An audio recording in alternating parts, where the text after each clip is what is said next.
지금 저와 여러분이 살아가고 있는 이 시대는 어쩌면 21세기 들어서 가장 암울하고 어려운 시대로 기록되지 않을까 그런 생각이 됩니다. 곳곳에서 치열한 전쟁과 난리의 소문이 끊이질 않고 있었습니다. 그런데 갑자기 무서운 재앙이 온 세계를 뒤덮어버리고 말았죠.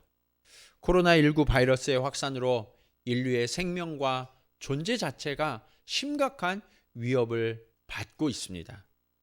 우리는 이 코로나19 바이러스 때문에 주목하지 못하고 있지만 뉴스를 보면 지금 아프리카와 중동, 인도, 파키스탄에는 성경에서 말하는 그 황충, 메뚜기 떼가 아주 크게 창궐해서 극심한 식량난과 기아가 예측되고 있습니다. 또 우리의 모국인 한국은 얼마 전인 4월 26일부터 한 달간에 미세하긴 하지만 약 400건의 지진이 연속해서 일어나고 있어서 큰 지진이 올 것에 대한 우려가 깊어지고 있기도 합니다. 세계 경제는 또 어떻습니까? 경기가 급속히 침체되고 소비가 위축되면서 실업률도 크게 올라가고 있죠. 그래서 많은 경제학자들이 향후 꽤 오랜 기간 동안 경제가 어려워질 것이다. 우리의 삶이 참 어려운 시기를 지날 것이다. 라고 예측하고 있습니다. 아마 이런 것을 종합해 보면 이 시기가 지나가고 나면 2020년은 역사에 가장 어려웠던 해로 기록되지 않을까 그렇게 생각이 됩니다. 그렇다면 이런 혼란과 어려움의 시대, 이런 시기를 살아가는 오늘날의 성도들과 교회는 어떠한 삶의 태도로 살아가야 할까요? 오늘 교훈을 통하여서 그 지혜를 얻기 원합니다. 첫 번째로 우리는 모든 인생은 흔들린다라는 사실을 알아야 합니다.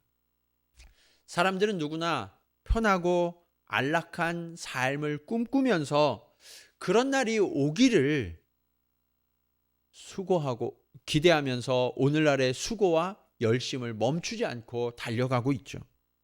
그런데 여러분 어떠세요? 살아보시니까 그런 날이 오셨나요? 여러분들의 삶이 꿈꿔왔던 안정과 편안함, 넉넉함 이런 게 이제 좀 손에 잡히시나요? 사실 그런 것이 손에 잡혔다라고 말씀하시는 분들이 별로 없으시더라고요. 그러다 보니까 사람들은 막연하지만 누군가는 나보다 조금 더 나은 삶을 살고 있겠지라는 그런 기대를 가지고 그런 사람들을 바라보게 되고 또 스타들을 열망하면서 그런 삶을 부러워하기도 하죠. 그런데 여러분, 우리가 부러워하는 그런 분들이라고 해서 겉으로 볼 때 화려하고 다 좋아 보이는 그런 분들에게는 어려움이 없을까요? 그렇지 않을 거예요. 그분들도 다 말 못할 고민과 어려움들을 겪으면서 살아가죠. 그런데도 다른 사람들 보면 저 사람은 나보다 좀 낫지 않을까?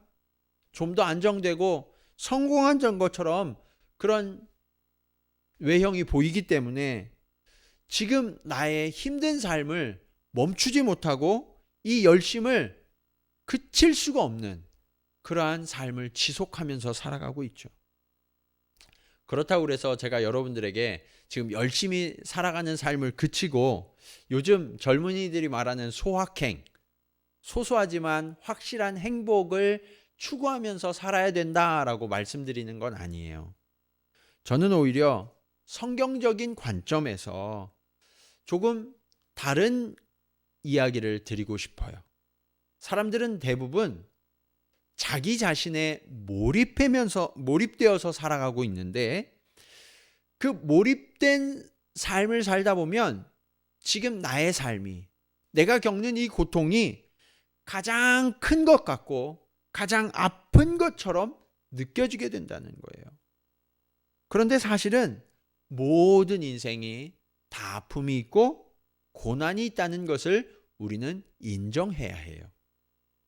그것을 인정할 때 우리는 비로소 세상을 좀 돌아볼 수 있는 여유를 갖게 돼요. 그리고 나 자신도 다른 사람과 비교하는 이 비교의식으로부터 자유로워지면서 다른 사람들을 향해서도 긍휼의 마음을 품게 되거든요. 주님은 오늘 말씀을 통해서 저와 여러분에게 흔들리지 않는 인생을 살려고 그러면 어떻게 해야 하는가에 대한 교훈을 가르쳐 주고 계세요. 그리고 우리 인류의 인생에 대한 근본적인 진단과 처방을 내려주시는데, 우리 인류가 왜 흔들리고 있는가, 그 이유에 대해서 말씀하시면서 동시에 그 흔들리는 정도가 너무 심해서 우리의 삶의 방향이 완전히 벗어났다라고 진단하고 계세요. 인류 역사상 가장 지혜로운 사람이었다라고 성경에서 말하고 있는 지혜자 솔로몬 왕은 전도서 1장 14절에서 이렇게 고백합니다. 내가 해 아래에서 행하는 모든 일을 보았노라. 보라, 모두 다 헛되어 바람을 잡으려는 것이로다. 여러분, 뭐라고 이야기하고 있어요? 내가 세상의 모든 것들을 다 해보고 다 누려봤는데 지나고 나니까 그거 해보니까 다 헛된 거고 바람을 잡는 것뿐이다 라고 이야기하고 있는 거예요. 여러분, 왜 인생이 우리가 그렇게 좋아 보이는 것, 간절히 바라던 것, 그것을 붙든다고 할지라도 바람을 잡는 것 같은 헛된 인생에 불과할까요? 성경은 우리가 세상 속에서 그런 헛된 것을 붙들고 살아가는 그 삶의 방향에 대해서 그것이 어리석은 일이고 죄라고 말씀하세요. 우리가 잘 아는 로마서 3장 23절은 모든 사람이 죄를 범하였음에 하나님의 영광에 이르지 못하였다라고 말씀하고 있죠. 모든 사람들.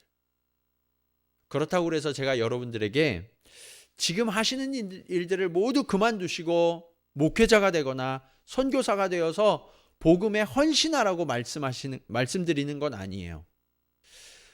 여러분들이 교회에 계속 나오셔서 섬겨야만 한다고 당부드리는 것도 아니에요. 하나님께서는요, 사람을 지으실 때 하나님의 영광스러운 형상을 따라서 우리의 인간을 지으셨다라고 말씀하고 계시죠. 그리고 그 존귀한 인간에게 무엇을 맡기셨냐면 하나님이 아름답게 지으신 세상을 정복하고 다스리라, 하나님의 질서를 따라서 그것을 아름답게 번영시켜라 라고 부탁하셨어요. 그런데 문제는 인류가 자신을 스스로 높이려는 어리석은 행동, 즉 마귀의 행동을 따라가다가 멸망의 길에 함께 빠지고 말았다는 거예요. 여러분, 세상의 모든 만물은요, 하나님께서 지으신 창조의 목적이 있어요. 그리고 우리는 그것을 자연스럽다라고 표현하는 거예요. 주님은 그 자연스러움, 해가 지고 해가 뜨는 그 자연스러움, 만물의 질서를 따라 움직이는 그 모든 만물을 보시면서 뭐라고 표현하셨냐면 보시기에 심히 좋았더라 라고 말씀하셨어요. 그런데 인간은 스스로 높아지려 해요. 그리고 자기 만족을 위해 살려고 하는 이기적인 욕심을 인간의 또는 인간 존중이라는 그럴듯한 교묘한 포장을 씌워서 스스로를 속이고 있죠.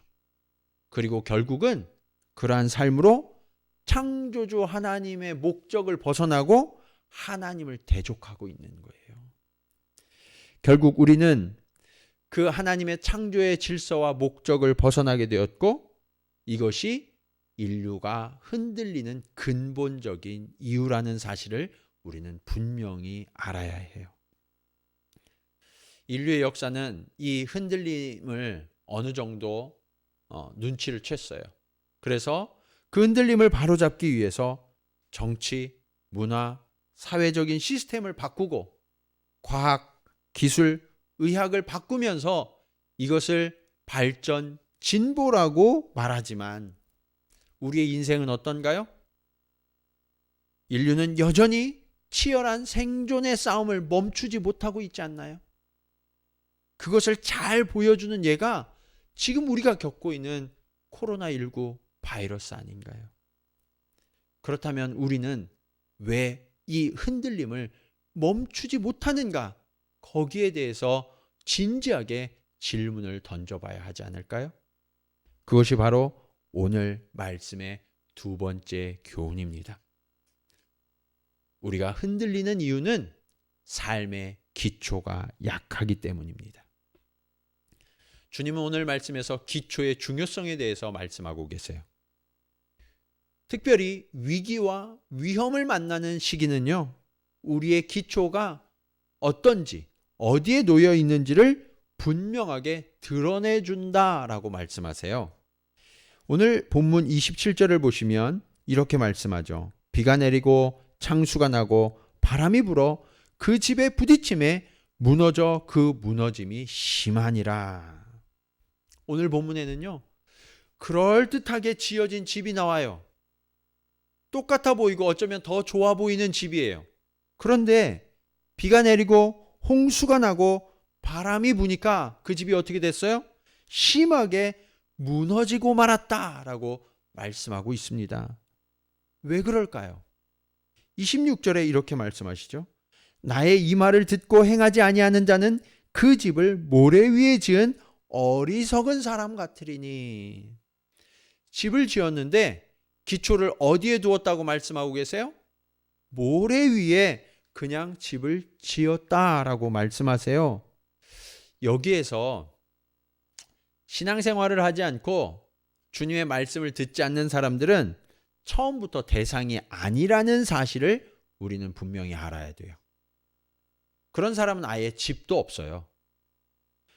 오늘 말씀의 대상은 누구냐면 나의 이 말을 듣는 자, 21절에 나더러 주여 주여 하는 자, 그들이 바로 오늘 본문 말씀의 대상이에요. 그런데 그들의 문제가 뭐예요? 예수님을 믿고 주님을 부르는데 주님의 말씀을 듣기는 들어도 행하지 않는다는 거예요. 이런 사람들은 평소에 믿음이 좋은 것 같아요. 문제가 없는 것처럼 보여요. 오히려 더 잘 되는 것처럼 보여요. 그런데 위기를 당하면 그 사람의 신앙이 어떤지 그 진면목이 드러나게 된다는 거죠. 사실 저는 목회를 하면서 가끔 그런 분들을 만나요. 어려운 일들을 당하시는 분들이 목회자에게 오셔서 이런 하소연을 하실 때가 있어요.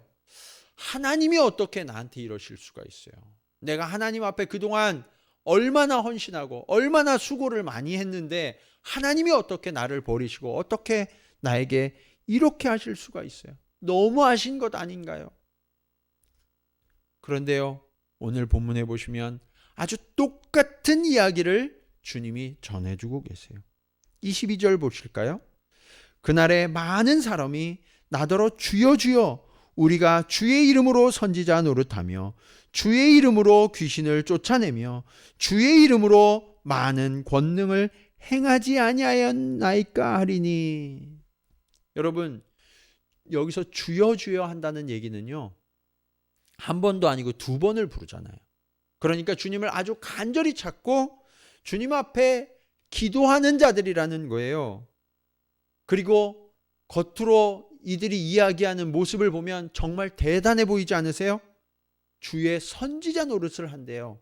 이 얘기는 뭐냐면 주의 말씀에 통달해서 사람들을 가르치기도 하고 인도하기도 했다는 거예요. 그리고 주의 이름으로 선포해서 귀신도 쫓아냈대요. 많은 권능도 행했대요. 이 정도 되면 우리보다 낫지 않나요? 정말 놀라운 믿음처럼 보여요. 뛰어난 신앙인들이 분명한 것 같아요. 그런데 주님이 이들을 향해서 뭐라고 말씀하세요? 23절에 보실까요? 그때 내가 그들에게 밝히 말하되 내가 너희를 도무지 알지 못하니 불법을 행하는 자들아 내게서 떠나가라 하리라. 여러분, 주님이 밝히 말한다고, 분명히 말한다고 말씀하시면서 불법을 행하는 자들이래요. 나는 너희를 모른다는 거예요. 이것이 얼마나 비극적인 삶입니까? 바울도 그런 삶에 대해서 경고하고 있어요. 고린도전서 15장 19절 말씀을 우리 함께 읽겠습니다. 시작. 만일 그리스도 안에서 우리가 바라는 것이 다만 이 세상의 삶뿐이면 모든 사람 가운데 우리가 더욱 불쌍한 자이리라. 여러분, 교회 다니신다고 해서 세상에 속한 좋은 것만 따라다니고 눈에 보이는 기적과 표적을 따라다니는 그 삶이 불쌍한 삶이라는 거예요. 이것은 진정한 믿음과 아무런 상관이 없다고 말씀하고 있어요. 어떤 분들은 세상의 성공과 영화를 따라다니는 삶보다는 말씀으로 가르치고 권능을 행하는 삶은 좀 더 나은 게 아닌가요? 이렇게 생각하실 수 있어요. 그래 보여요. 겉보기에는 뭔가 신령해 보이고 더 믿음에 속한 사람처럼 보일 수 있어요. 그런데 그 중심을 보시는 주님, 그분에게는 똑같아 보인다는 거예요. 예수님을 배신하고 예수님을 십자가에 못 박으라고 외쳤던 사람들이 누군지 아세요? 그들 중에 상당수가 사실은 예수님을 따라다니던 사람들이었어요. 심지어는 예수님이 오병이어 기적을 베푸셨을 때 그 빵과 물고기를 그 자리에서 먹었던 사람들이에요. 어떤 사람들은 병이 나음을 얻기도 했고 기적을 경험했던 사람들이기도 했어요.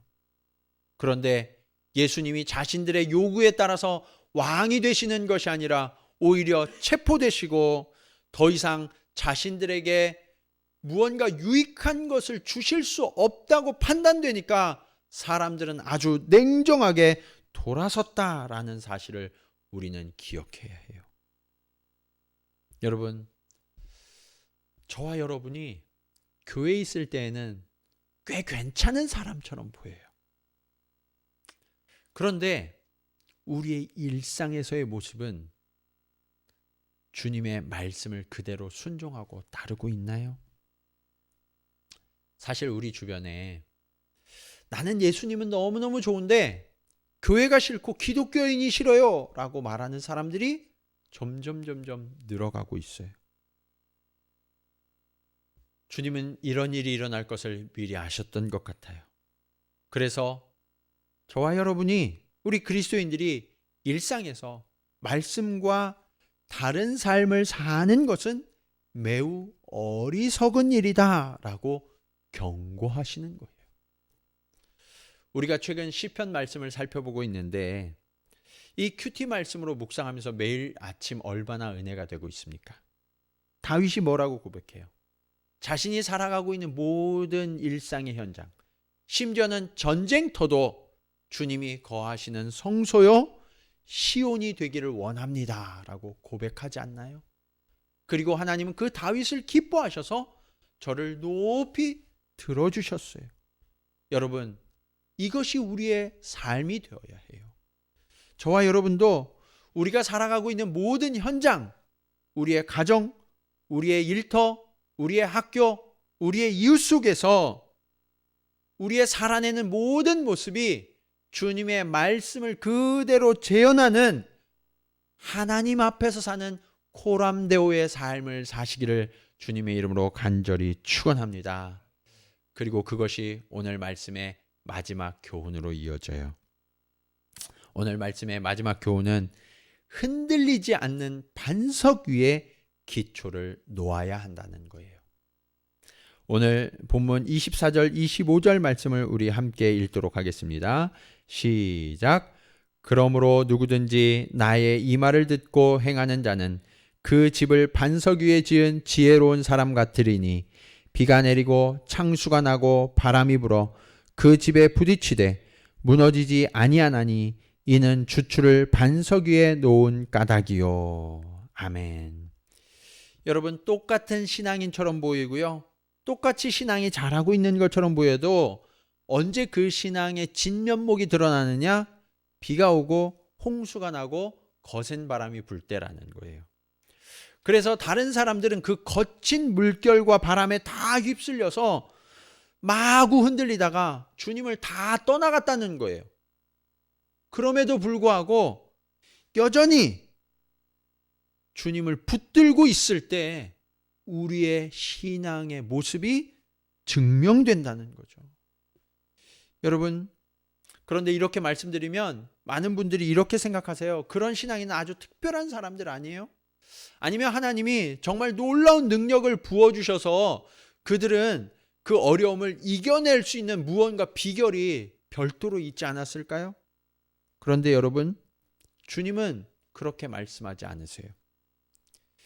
비가 내리고 바람이 불기 전, 그러니까 어려움이 예상되기 전에 그 평상시에 주님의 말씀을 듣고 행하는 그 습관을 가진 사람들, 그 사람들을 향하여서 뭐라고 말씀하세요?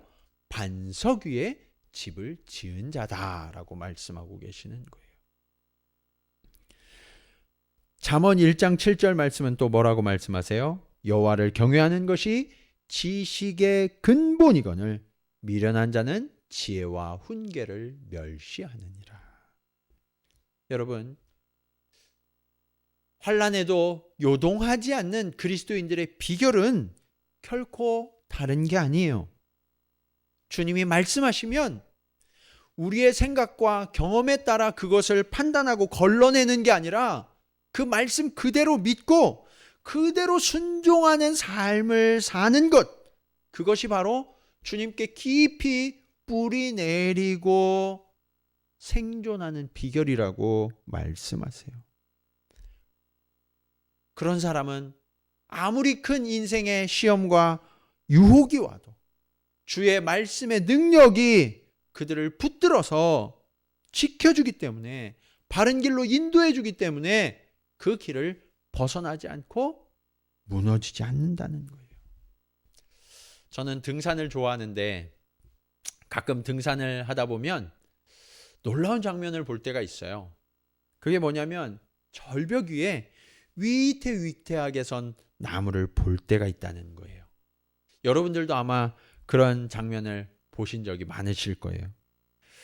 그런 나무들을 볼 때마다 위태해 보이면서도 동시에 거기에서 생존하고 있는 것이 얼마나 경이로워 보이는지 몰라요. 그런데 그 나무들을 자세히 보시면요, 대부분 흙에 심기운 나무와 그 생김이 좀 달라요. 흙에 이 심겨진 나무들은요, 아주 크고 곧고 무성하게 자라나죠.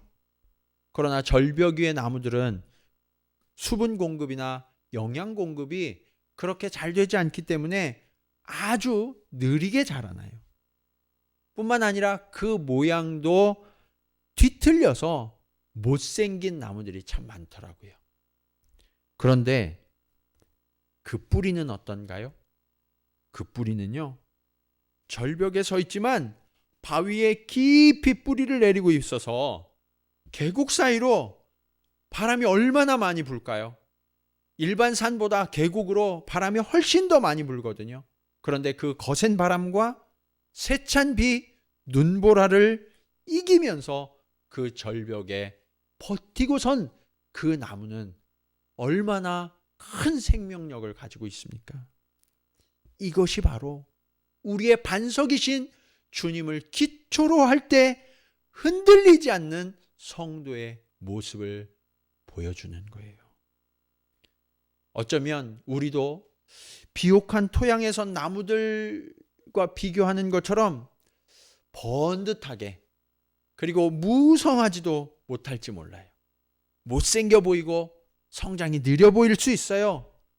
그러나 여러분, 그 번듯함과 무성함이 최선인 줄 알았다가, 그렇게 살아가다가 지금 이 흔들리는 세계가 우리에게 가르쳐주는 교훈이 있어요. 베드로전서 1장 24절로 25절 말씀을 보시면 이렇게 말씀합니다. 그러므로 모든 육체는 풀과 같고 그 모든 영광은 풀의 꽃과 같으니 풀은 마르고 꽃은 떨어지되 오직 주의 말씀은 세세토록 있도다. 아멘. 여러분, 우리의 인생은 아무리 길게 살아도요, 하나님의 시간적 개념으로 보실 때에는 잠깐 푸르르다가 시드는 풀과 같고 그 풀에 잠깐 맺혔다가 떨어지는 꽃과 같다는 거예요. 우리의 육체는 그렇게 짧게 피었다가 쇠락하고 만다는 거예요. 그러면서 무엇만이 영원하다고 말씀하세요? 오직 주의 말씀만이 영원하고 세세토록 있다라고 선언하고 계세요. 지금 저와 여러분은 이 코로나19 바이러스의 위협으로 인해서 우리의 건강, 우리의 육체, 아니 우리가 내쉬고 들이마시는 이 호흡조차도 우리의 것이 아니라는 것을 실감하는 시대를 살아가고 있어요. 그렇다면 이러한 위기 속에서 우리의 기초를 어디다 두어야 하겠습니까? 저는 이 위기를 만난 이때가 우리의 기초를 확인하고 견고한 반석 위에 우리의 기초를 옮길 수 있는 절호의 기회라고 생각해요. 여러분, 이 기회를 절대로 놓치지 마시기 바랍니다. 오늘 함께 예배드리시는 저와 여러분 모두가 요동하지 아니하는 영원한 반석이신 그 주님께 깊이 뿌리 내리고 지금 우리를 뒤흔드는 이 큰 고난과 어려움 속에서도 오히려 견고하고 진실한 믿음을 증명하는 시간을 살아내는 저와 여러분 모두가 되시기를 주님의 이름으로 간절히 축원합니다.